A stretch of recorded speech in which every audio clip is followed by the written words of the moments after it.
and you look at that 100% win rate, it's going to be really, really interesting to see if Ian can kind of put the pedal to the metal here when he really needs to. So there we go. Ian, top of your screen. Valk, Fire Spirit, Snowball. Sub coming out with Evo, Snowball, and Drill already.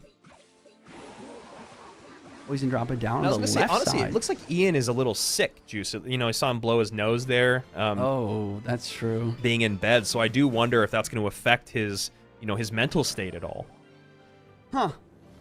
I would not have put that together with my eyeballs, but yeah, maybe sick, maybe some allergies, but I'm sure I mean, maybe it'll be like the flu. Maybe it'll be like a flu game. Maybe he's going to play even better now. Either way, we have ourselves a drill mirror matchup, it seems. Valkyrie for Ian. We'll see if Sub has either poison or log as well. That could be a big difference maker here. So they both have Fire Spirit, which is great. Valkyrie obviously going to be a little bit better at cleanup than the Mighty Miner, but Mighty Miner comes in for that 3-card cycle, so you give some, you win some, you lose some, if you will. And yeah, I mean, Juicy, when you look at this matchup, which deck would you rather have? Good question. Obviously, my first thought is the fact that the Valkyrie is really strong versus Drill. Both players have the Fire Spirit, which is also great versus the Goblins. Evo Snowball is strong. Very similar cycle, but Sub has the Evo Dark Gob, which usually wouldn't be great in this matchup, but Ian doesn't have a log or good way to take it out. Overall, I would give Ian a slight advantage, mainly just because of the Valk. Yeah. Okay. Yeah, I mean, that's kind of what I was thinking too. I just wasn't sure if there was more layers to it. And Tesla here to not get Evo Snowballed off the board, but the guards do. 2294 is the weakest tower for Sub. 2468, the weakest tower for Ian.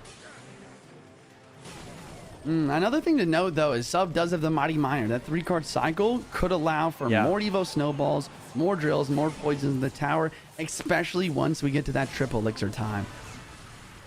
And already playing double Tesla plus a Fire Spirit. And that's something that Ian's going to have to kind of think about as this game goes on. You know, Evo Snowball all of a sudden becomes much less effective against Teslas being played defensively.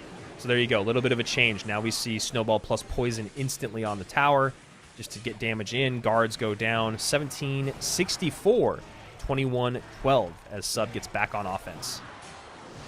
And just eats the Fire Spirit. Ooh. And the Evo Snowball takes the Ice Wiz and the Valkyrie off the board, allowing for a lot of Goblins. Wow. Super close match here. Super close. Dark Gob once again getting ready to defend and also trying to get the Evo back in cycle. And there's the Tesla up front. So we see the Drill going off to the side, and that's a good adjustment there by Ian, not playing the Drill up front to get caught by the Tesla. Big push on the right. He's got guards and Dark Goblin offense. Valkyrie might actually be forced up high here instead of on the Drill. Ice was doing a good job, but an Evo Snowball forced on defense for the Goblins. That's not good, and Sub's going to keep applying pressure, knowing that was maybe a slight mistake. Yeah, and then he has to go Goblin Hut for just the Fire Spirit, which is a massive negative trade, or at least being out of position. And as you said, Sub, pedal to the metal at the bridge, now 912 to 1053. Sub in the lead by just over 100 HP with just over 1 minute remaining here in overtime. Mighty Miner to the back, activate 3-card cycle. Tesla and Fire Spirit on defense from Sub is very strong, making the Snowball not able to knock anything away. Ian is going to have a big defense ahead of him. Ian keeps going, you know, he's moved it a couple times, but he keeps going Drill to the front of the tower when Sub is playing his Tesla there like 95% of the time. I mean, isn't it just safer to go to a different spot just to get the Goblin on? Different spot with the Snowball, but it doesn't connect once again. He needs to play a little bit lower. 30 seconds on the clock. Evo Dart forced on defense. Snowball pushes out of the way. Guards are poison value. Sub's just up a solid damage. There's only 20 seconds left. Yeah. He's just like one cycle ahead of Ian right now, and there's the Tesla. It does get the Fire Spirit. It does. It get the Fire Spirit just enough. It got it just enough so the guards are not in the way. And a beautiful connection there from Ian that brings him back to life as you see him sit up there feeling good about game one. I mean, wow. Once again, we see Sub with just one mistake. I mean, he's just playing great all game. I don't know if it's the nerves. I don't know what it is, but he plays a lot of confidence. I'd be pretty scared to go against a confident Ian in this situation if you're Sub. And Ian doing something that I really love to see players do when they're either newer or they were up a game is just, all right, cool. Either game one didn't go well or I'm just starting out my tournament. Let me go to comfort. And Ian is known as one of the best Hog EQ players in the world, and Sub going to the skies.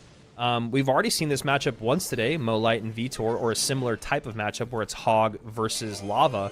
And Vitor was able to come out on top of that one. We'll see if Ian can do the same as Vitor. Yeah, I think he definitely will, as long as he has the Tesla. I said it earlier, I'll say it again. He needs the Tesla. If he doesn't, the Firecracker on its own is not enough. But I would say most likely Ian is going to have another air defense in this deck just to ensure to be ready versus any Lava Hound. Jamal in the chat saying, I need a comfortable Clash corner. Yes, you do, Jamal. Yes, you do. We all do. We really all do. And Hog damage in, and now Sub is already in that situation of, all right, I need to figure out where to get a Lava Hound down.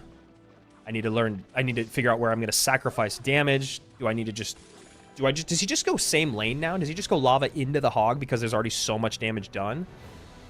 Yeah, I think that you do go same lane in this matchup as Lava player. He's going to go for the Inferno Drag right there, kind of blocking this lane, but also getting the Evo in cycle. Ian, on the other hand, Mighty Mine to the back. He's not applying pressure right away, but he's going to try to activate that 3-card cycle to spam as many Firecrackers on defense as possible.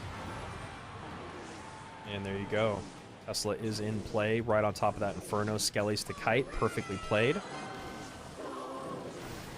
All come through, but the Evo Valk is in cycle. Can do a pretty good job of preventing any damage from either of the main cards there. But there it is. Firecracker already set up on defense, and it's also going to help out versus the Evo Valk as well.